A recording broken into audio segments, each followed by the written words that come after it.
जेने पंढरी सारिखाची आपुला धामणगाव केला. वैकुंठधिपती विठ्ठल सखा सोयरा जोडियेला. जो का भूतळवटी भक्त विरक्त विख्यात हा बोधला. त्या श्री संत मानकोजी चरणी साष्टांग मी घातिला. उडाला तो उडाला कपिंद्र उडाला. समुद्र लंघोन लंकेत गेला.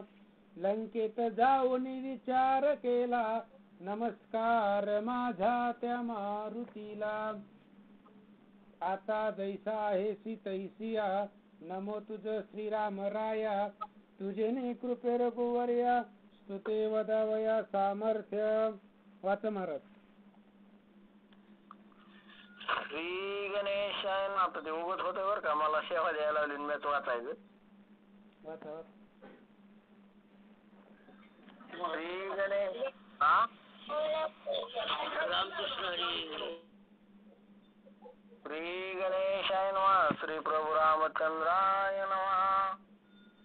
मी वृद्ध चक्षुहीन धर्मा करी तू माझे पालना. तथास्तु मने भीमसेन ऐशीच होईल शेवटी. कथेचं अनुसंधान ग्रंथ करते श्रीधर स्वामी या ठिकाणी सांगतायत. द्रौपदी साठी भगवान परमात्मा आला येतो. फक्त बोलवणं आपलं द्रौपदी सारखं, ध्रुव बाळासारखं, प्रल्हादासारखं बोलवणं आपलं पाहिजे. तेव्हा भगवान परमात्मा येत असतो. आणि जो काय धृतराष्ट्र होता तो धृतराष्ट्र बोलू लागलेला आहे धर्मराजाला. म्हणले धर्मा मी कसा आहे, चक्षुहीन आहे, आंधळा आहे आणि वृद्ध आहे. वृद्धही आहे, आंधळा सुद्धा आहे. आणि आता मला नाही वाटत माझी लेकरं माझा सांभाळ करतील, सुनाबाळा सांभाळतील, टायमाच्या टायमाला चहा पाणी देतील, नाही वाटत. नाही आता वाटणार कसं, संस्कारच तसे दिले नाही तर कसं काय देतील ते. त्याच्यामुळं धर्मा करी तू माझे पालन. त्यामुळे धर्मा तुम्ही काय करा, माझं पालन करा. माझे लेकरं तर राहणारच नाही तिथे जिवंत, सांभाळ कुठनं करणार आहे. कारण कसं असतं, कधी कधी वर्तमानवरून भविष्याचं चिन्ह दिसत असतं. आपण काय करतो याच्यावरनं आपल्याला पुढचं भविष्य दिसत असतं. म्हातारं सांगू लागलंय धर्म मला पुढचं भविष्य दिसायला लागलंय. मग भीमसेनाने सांगितलं ठीक आहे, जसं तुम्ही म्हणताल तसं आईसेच होईल शेवटी. शेवटी असंच होणार आहे, आम्हीच तुमचं पालन करणार आहे असं भीमसेन बोलतात.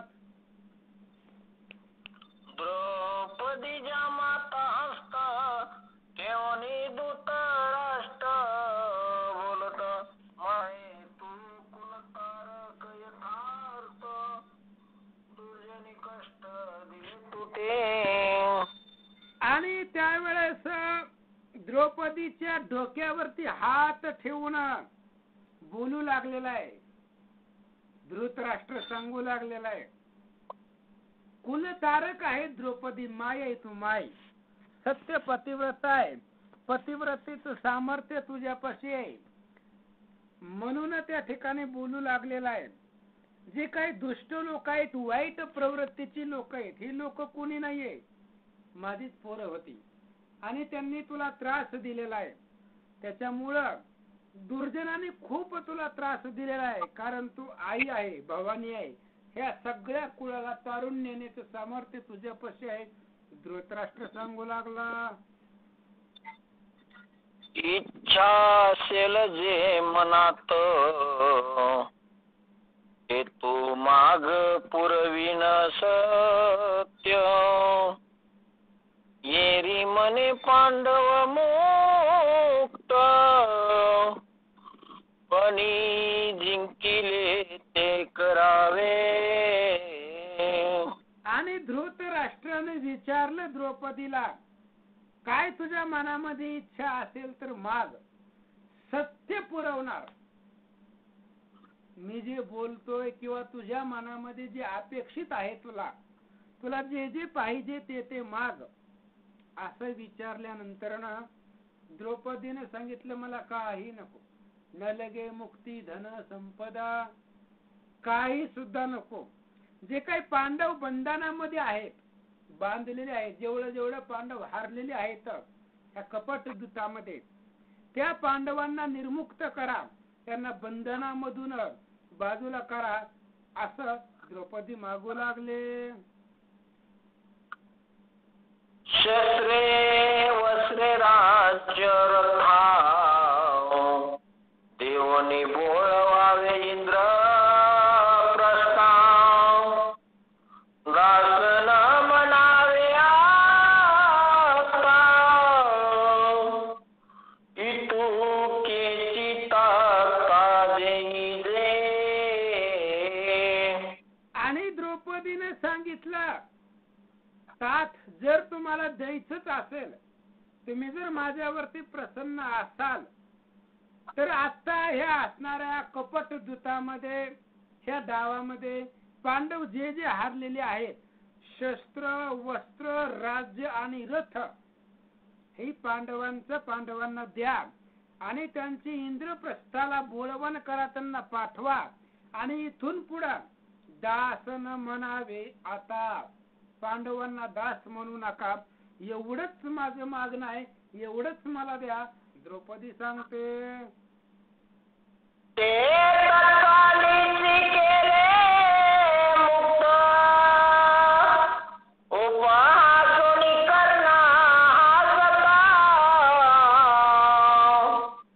मने धन्य रे तुझी पंडुसुता,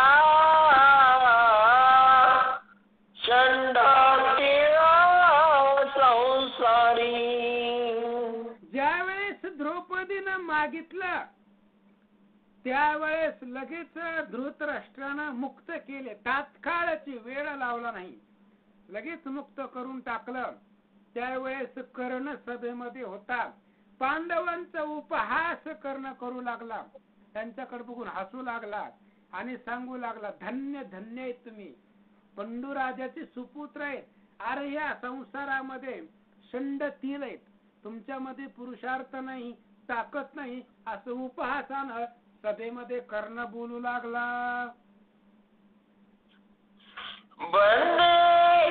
बंदी पाडिला समस्त, ते स्त्री प्रयत्ने झाला मुक्त, जार कर्मा करोनी पाळित, पती जैसी स्वेरिणी. आणि कर्ण उपहासानं पांडवांना बोलू लागला, अरे बंदिवासामध्ये तुम्ही पडला होता, आम्ही जिंकलेला आहे तुम्हाला, आणि तुम्ही सुटून सुटला कुणामुळं? स्त्रीमुळं. स्त्रीला पुढे ढकललंय, तुमच्यामध्ये सामर्थ्य नाही, तुमच्यामध्ये स्वसामर्थ्यानं सुटण्याची ताकद नाही, स्त्रीला तुम्ही पुढे केलंय. आणि स्त्रियेच्या हातामधून किंवा तिला पुढे करून तिच्या पाठीमाग तुम्ही या बंधनामधून सुटलात. म्हणून जसे एखादी पतिव्रता असते आणि पतीनं जसे असणारी जारीने प्रतिपाल करावा, जार कर्म करून, तशा पद्धतीने तुम्ही वाईट कर्म केलंय. तुमच्याकडे सामर्थ्य नाही म्हणून स्त्रीला पुढे ढकलला आणि तिच्याकडून तुमची सोडवण केली. एवढे षंडतील तुम्ही आहात, असं कर्ण उपहासाने बोलू लागला. अर्जुन म्हणे रे मशका, भ्रष्टा कौली काढला रक्षका, कुलहीना सहस्र मूर्खावा, ऐक्य आता प्रतिज्ञा आहे. कर्णाचं उपहासाचं बोलणं ऐकलं, अर्जुनाच्या काळजाला लागलं. अर्जुनानं सांगितलंय, कर्णा अरे इथं बोलायला लागलाय तू, आम्हाला तू षंडतील म्हणायला लागलाय, नपुंसक म्हणायला लागलाय, पण ऐक, कोळ्याच्या घरचं अन्न भक्षण करणारा तू आहे, किरातानं तुला सांभाळलेला आहे. ऐक, शतमूर्ख आहे तू, 1000 पटीनं मूर्ख आहे कर्णा. मी प्रतिज्ञापूर्वक बोलतो, माझी प्रतिज्ञा ऐक.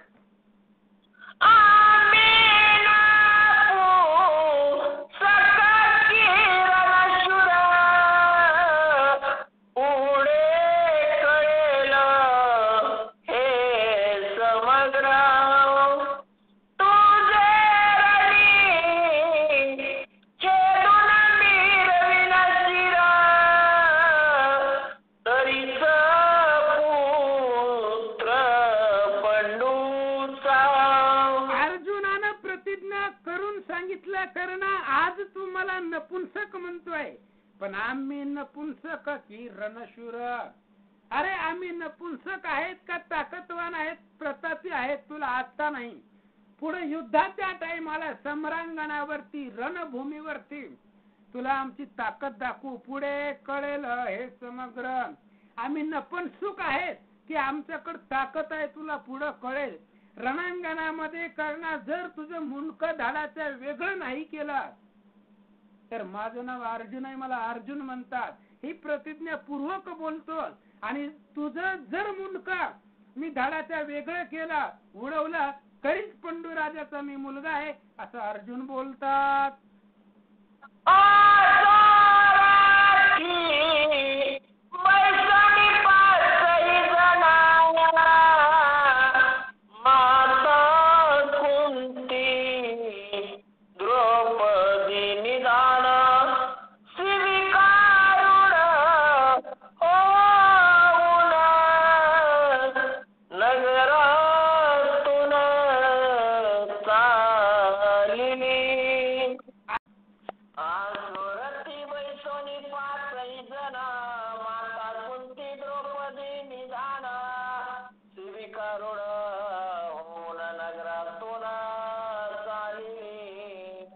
अशा पद्धतीने कर्णानं प्रतिज्ञा केली. प्रतिज्ञापूर्वक बोलला अर्जुन कर्णाला आणि असं म्हणले जाऊ द्या, प्रतिज्ञा केली. आणि त्यांनी जी काही सभा होती सभेचं विसर्जन केलं. पाचही पांडव रथामध्ये बसलेले आहेत. समवेत माता कुंती आहे. द्रौपदी सारखं रत्न बरोबरीला घेतलेला आहे. आसनाची जी काही शिबिका आहे, पालखी आहे, त्या पालखीमध्ये द्रौपदीला कुंतीला ठेवलेला आहे. रथावरती पांडव बसलेले आहेत आणि ते हस्तिनापुर नगरामधून पुढे आपापल्या इंद्रप्रस्थाला निघाले.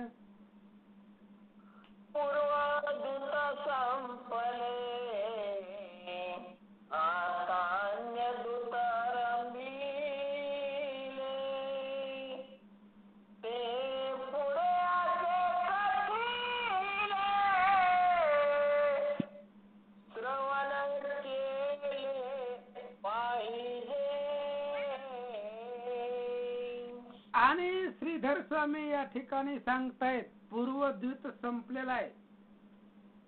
आता पुन्हा त्या ठिकाणी असणार अन्य दूत आहे. म्हणजे दूताचा त्यांचा जे काही कार्यक्रम आहे तो चालू होता, त्यांनी बंद केलेला नव्हता.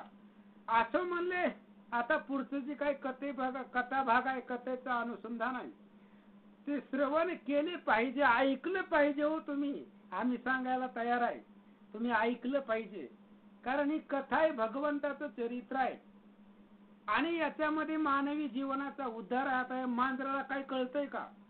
तरी येऊन बसतंय का नाही, ऐकतंय का नाही? उद्धार करायचा असतो प्रत्येकाला आपापल्या जीवाचा.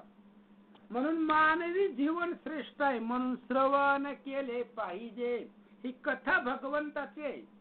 पांडव हस्तिनापुरामधून इंद्रप्रस्थाला निघून गेले. आता इकडे हस्तिनापुरामध्ये काय कथा झाली, श्रवण केले पाहिजे, तुम्ही ऐकलं पाहिजे असं श्रीधर स्वामी सांगतात.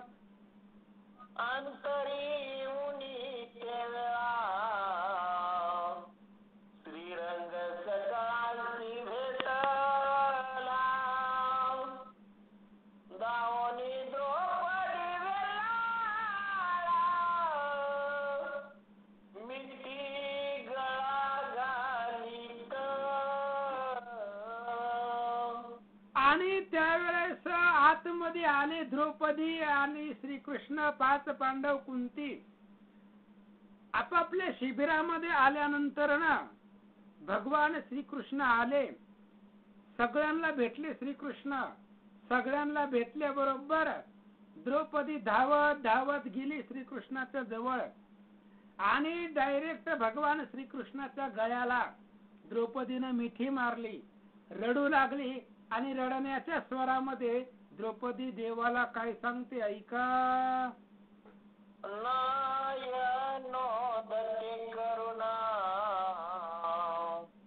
केले श्रीकृष्ण चरणशाला मने श्रीरंगा तुझ्यावरून ओवाळून जाईन मी.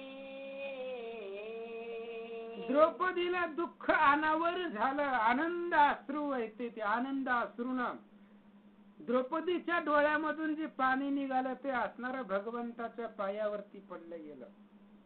द्रौपदीच्या डोळ्यामधून जे काय अश्रू आहेत ते श्रीकृष्णाच्या पायावरती पाय धुतले गेले ते अश्रूंनी. आणि द्रौपदी दुःखित अवस्थामध्ये श्रीकृष्णाला बोलते, भगवंता अरे तुझ्यावरून जीव ओवाळून टाकावा, काय नव्हे केले, काय केलं नाही तू आमच्यासाठी आतापर्यंत. हाक मारल्याबरोबर जेवत ताट सुद्धा बाजूला सरून तू आलेला आहे. किती संकट तुझ्यावरती घातलेली आहेत, काय काय उपकार आठवावं कृष्णा तुझं. तुझ्यावरून जीव जरी ओवाळून टाकला तरी सुद्धा तो उपकार थोडा आहे, कमी आहे. द्रौपदी बोलते, तुझे काय आठवू उपकार आजी लाज रक्षी थोर पांडव कैवारी यादवेंद्र त्रिभुवनी थोर ब्रीद गांजे. द्रौपदी दुःखित स्वरामध्ये श्रीकृष्णाला बोलू लागलेले, कृष्णा काय काय उपकार आठवावं. आज माझी लाज सभेमध्ये राखली. 5 पती आहेत, द्रोणाचार्य, कृपाचार्य, रणपंडित, भीष्माचार्य. एवढे सामर्थ्यवान असताना सुद्धा कोणीही माझ्या मदतीला धावलं नाही. कोणीही काही त्या दुर्योधनाला बोलू शकलं नाही. पण पांडव कैवारी यादवेंद्र काय सांगावं श्रीकृष्णा, अनंत उपकार आहेत. आज माझी लाज राखली म्हणून त्रिभुवनामध्ये ही ब्रीद आहे की द्रौपदी श्रीकृष्णाची बहीण आहे. आणि हे ब्रीद जी आहे ती ब्रीद खरं करून दाखवलंय, साच करून दाखवलं. द्रौपदी बोलते, श्रीपती म्हणे गे द्रौपदी माये पांडव मज प्राणाहुनी प्रिय संकट पडत लवला ऐसा येईन क्षणोक्षणी. द्रौपदीचं बोलणं ऐकलं श्रीकृष्णानं माय शब्द वापरला. द्रौपदी पांडव मज प्राणाहुनी प्रिय, माझ्या जीवापेक्षा माझ्या प्राणापेक्षा मला पांडव प्रिय आहेत. आणि आज आलो याच्यामध्ये नवल नाही द्रौपदी. जेव्हा जेव्हा तुम्हाला संकट पडेल ऐसाच येईन क्षणोक्षणी. म्हणून ज्ञानदेव म्हणे व्यासाची ये खुना द्वारकेचा राणा पांडवा घरी. अरे तुमच्यावरती संकट पडल्यानंतर ना वेळोवेळीला असाच धावत येईन श्रीकृष्ण सांगतात. ऐसे बोलोनी सदन द्वारकेसी गेला ब्रह्मानंद तो पांडुरंग कुंडलिक वर भीमा तीरी नांदत तसे. अशा प्रकारे सद्गत अंतकरणाने श्रीकृष्णाने द्रौपदीला सांगितलं, संकट पडता लवला आहे ऐसाच येईन क्षणोक्षणी. तुमच्यावरती संकट पडल्यानंतर वेळोवेळीला धावून येईल असं श्रीकृष्णाने द्रौपदीला सांगितलं. द्वारकेला भगवंत निघून गेले. आणि तोच श्रीकृष्ण म्हणजे पांडुरंग आहे. पुंडलिक वरद आहे तोच श्रीकृष्ण पंढरपूरला पांडुरंग आहे. आणि कुठं राहतो?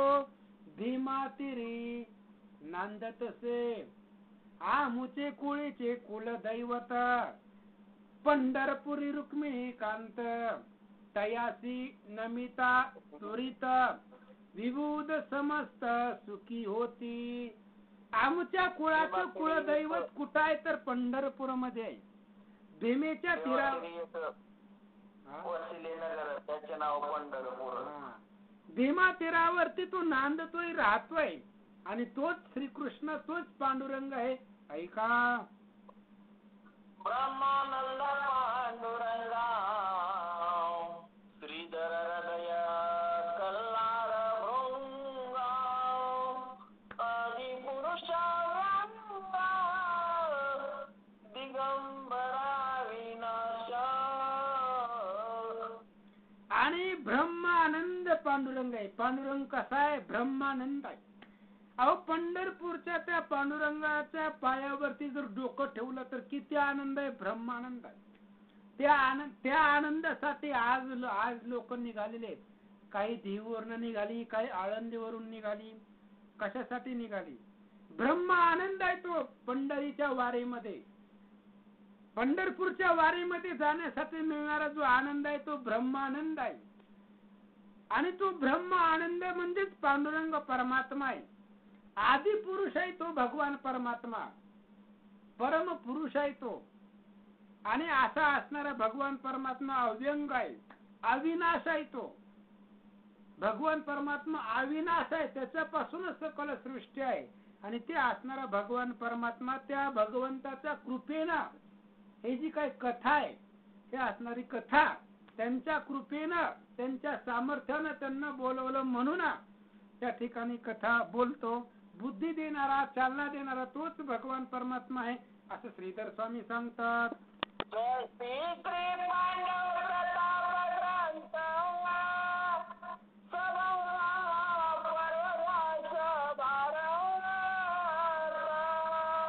वा,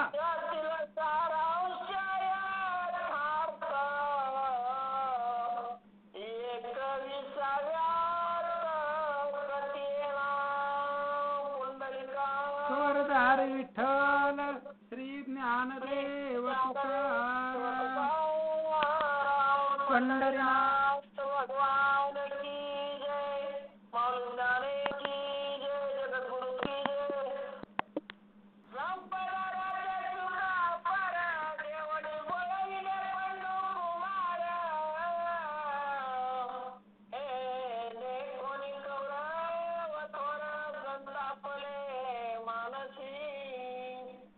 श्री गणेशाय नमः, श्री सरस्वती नमः, प्रभू श्रीरामचंद्राय नमः. अध्यायाची सुरुवात आहे. आणि सगळं असणारं राज्य आहे, संपदा आहे, ही पांडवांना दिलं आणि त्यांची पाठवणी केली. त्याच्यामुळं हे कौरवांनी पाहिलं गेलं.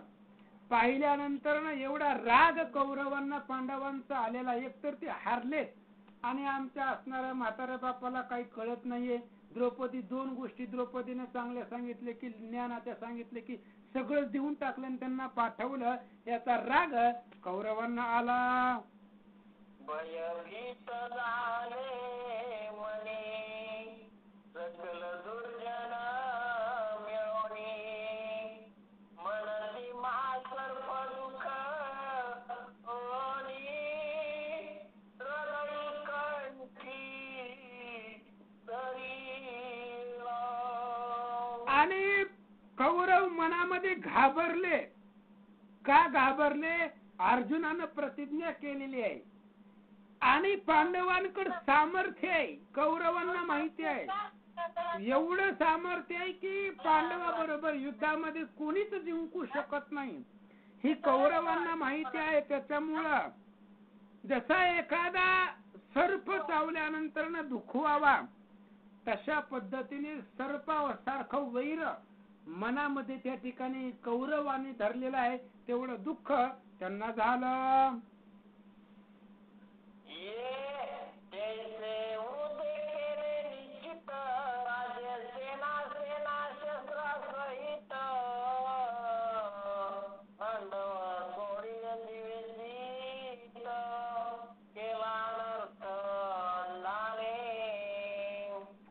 कौरव बोलू लागलेले आहेत, ह्या म्हाताऱ्यानं तसंच केलंय, शब्द वृद्ध. ह्या धृतराष्ट्राला कळत नाहीये, त्या पांडवांना हरवलेलं राज्य माघारी दिलं, सेना दिली, शस्त्रास्त्र रथ दिला आणि पांडव जिवंत सोडले. ह्या धृतराष्ट्रानंच सगळा अनर्थ केलेला आहे, असं कौरव मनातल्या मनात बोलू लागले. सुयोधन दुःशासन कर्ण शकुनी वृद्धाप्रती सांगतय येऊनी तोय काय केली करणी कुलहानी मंदिरी. आणि कौरवांचा संताप झालेला होता. दुर्योधन, दुःशासन, कर्ण, शकुनी हे चौघजण धृतराष्ट्रापाशी आले आणि धृतराष्ट्राला सांगू लागले, काय केलंय म्हणले तुम्ही, वय झालंय, बुद्धी साथ देत नाहीये, त्यामुळं काय मनाला येईल ती वाटोळं आमचं करायला लागला, त्यांचं चांगलं करायला लागला, कळत नाही का तुम्हाला, कुलहानी मांडली, आमच्या सगळ्या कुलाचा नाश तुम्ही करायला लागलाय. अशा प्रकारे हे चौघजण वृद्ध धृतराष्ट्राला बोलू लागले.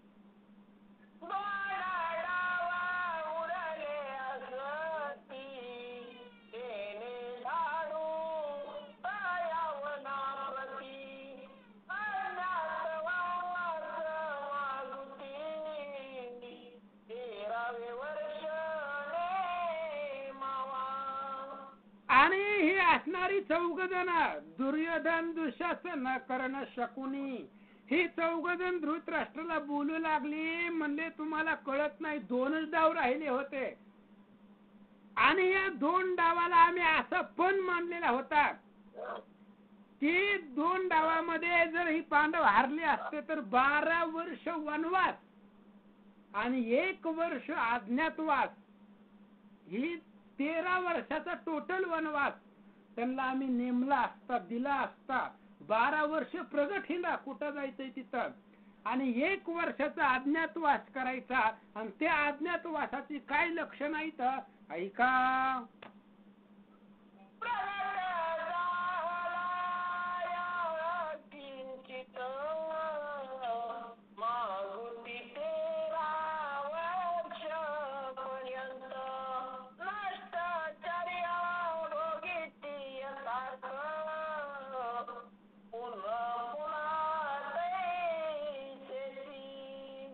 आणि ही असणारे दुर्योधन, दुःशासन, कर्ण, शकुनी सांगू लागले धृतराष्ट्राला, म्हणले ह्यांना 13व्या वर्षाचा जो वनवास आहे तो अज्ञातवास द्यायचा.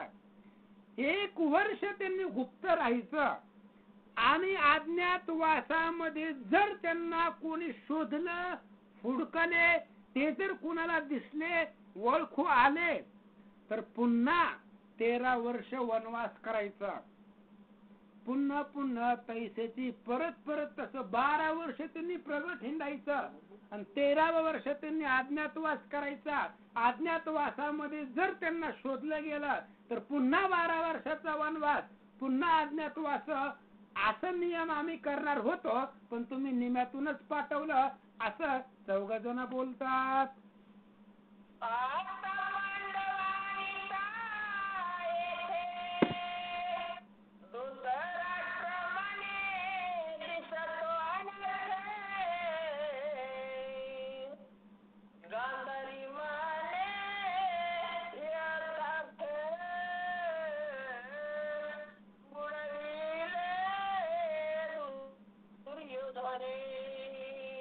आणि अशा प्रकारे ह्या चौघांचं बोलणं ऐकल्यानंतर ना धृतराष्ट्राला टेन्शन आलं. म्हणले आता पांडव आणणं सोपं नाहीये, इथं पांडव आणणं म्हणजे अनर्थ आहे. पांडव इथं आल्या म्हटल्यानंतर ना अनर्थ होणार आहे. गांधारीनं सांगितलं दुर्योधन आपल्याला बुडवल्याशिवाय किंवा स्वतः मेल्याशिवाय तो गप बसणार नाही. पांडवांना कसं तरी पाठवलंय, त्यांची बोलवण केले. आता पुन्हा जर त्यांना या सभेमध्ये इथं आणलं, दूध खेळायला लावलं तर निश्चितच अनर्थ आहे. का अनर्थ आहे? कारण त्यांच्या पाठीशी श्रीकृष्ण आहे याची भीती धृतराष्ट्राला होते. हा फोन आला होता लिफ्ट जातो महाराज. बर बर ठीक आहे ठीक आहे.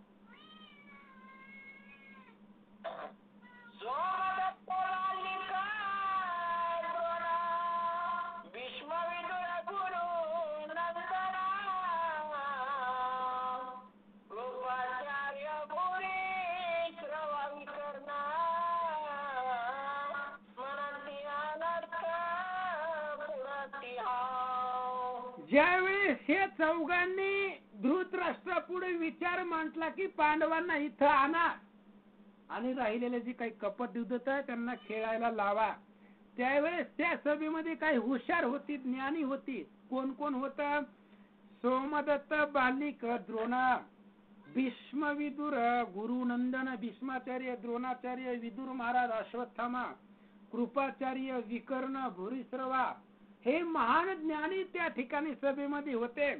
आणि त्यांनीही विचार केला जर पांडव इथं आणले तर पुढे अनर्थ दिसतोय असा विचार करू लागले.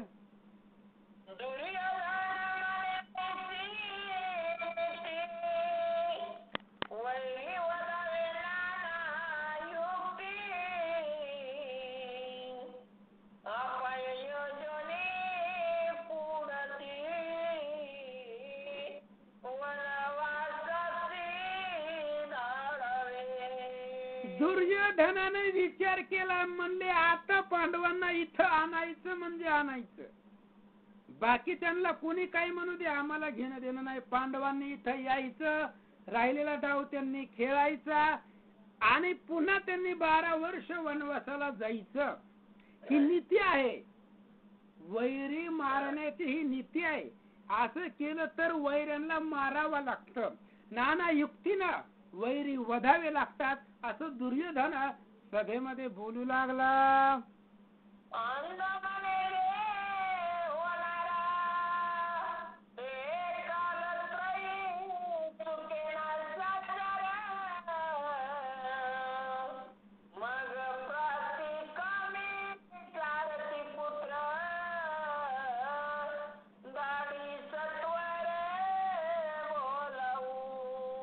दुर्योधनाचं बोलणं ऐकलं आणि धृतराष्ट्रानं ठरवलं ते कालत्रयी चुकेना. अहो जी गोष्ट घडायची ती चुकत नसते, आपण चुकवण्याचा प्रयत्न केला तरी चुकत नाही. जे गोष्ट घडायची ती घडणारच आहे. चुकवलं तरी सुद्धा ती चुकत नाही. धृतराष्ट्राने विचार केला जी गोष्ट घडणार आहे ती घडणार आहे. म्हणून सारथ्याचा मुलगा प्रतिकामी त्याचं नाव होतं आणि त्याला पांडवांना बोलवण्यासाठी पाठवलं.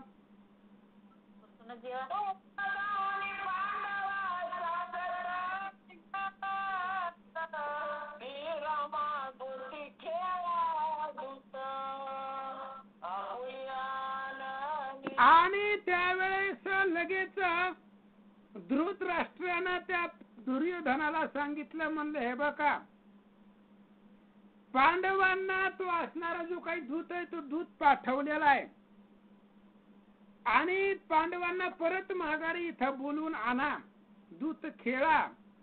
अशा प्रकारे तो असणारा जे काही दुर्योधन आहे तो दुर्योधनानं त्या असणाऱ्या सारथ्याच्या हातामधून मुखामधून पांडवाकडे निरोप पाठवला.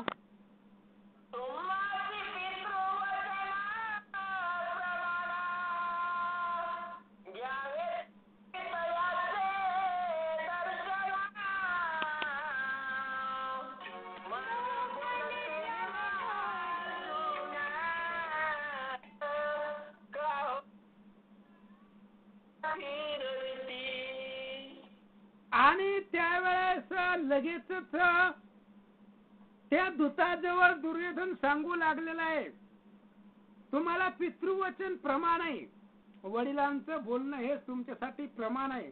त्यामुळे हस्तिनापुराला या, धृतराष्ट्राचं दर्शन घ्या.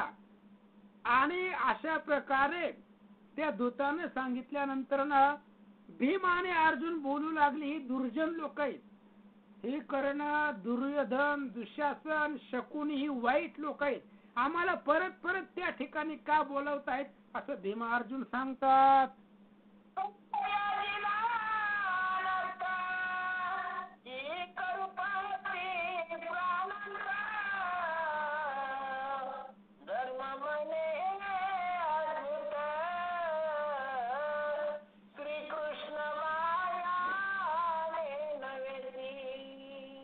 आणि भीम आणि अर्जुन बोलू लागले, काय अनर्थ आहे, आता तिथं जायचं. दूत आपण त्यांच्या बरोबर दूत जिंकू शकत नाही, कारण ते कपटामध्ये प्रवीण आहे. ती जी काही फाशी आहे ती फाशी शकुनीला त्याच्या वश मध्ये आहेत, त्यामुळे त्यांच्या बरोबर आपण दूत जिंकू शकत नाही. मग आता मरण्याशिवाय पर्याय नाही. त्यावेळेस धर्मराजानं सांगितलं, ही श्रीकृष्णाची माया आहे आणि माया कोणालाही कळत नाही, माया कोणाला सोडतही नाही आणि देवाची माया कोणाला कळतही नाही, असं धर्मराज बोलतात.